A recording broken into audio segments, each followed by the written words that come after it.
1970 Pontiac GTO, 400 cubic inch, 366 horse, and it's a ram air. There's a lever down here you can pull to open up the fresh air intakes into the carburetor. The muscle car era was interesting because it's really full-size cars with big motors. What these cars were good at was really one thing, which was straight line acceleration. Nobody cared too much if they stopped or turned. What they cared about was the quarter mile.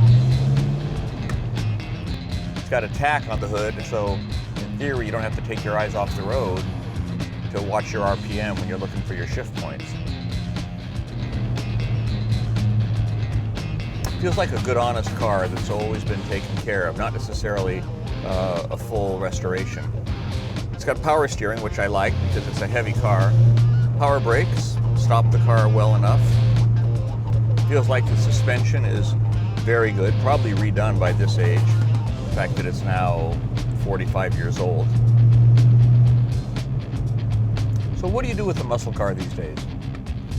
You can take it to the nostalgic drags. It's pretty hard on the car to be revving it up and popping the clutch. You go to cruise-ins, you drive out, pop the hood, and hang out with your buddies, talk about your cars.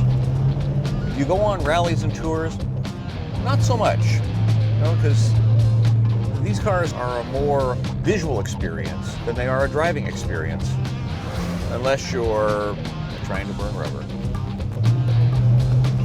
This car represents an era before the smog regulations were very stringent and where there wasn't much in the way of safety regulations. Cars today are much safer and much cleaner, but they're not so interesting to drive. They're better, but they're not as much fun. The fun factor with this car is very, very high. I'm in second gear now and I can just make myself feel good, huh? Bad day at the office? Punch the GTO. Income tax is too high? Punch the GTO. Day driving this car is like a day at the beach.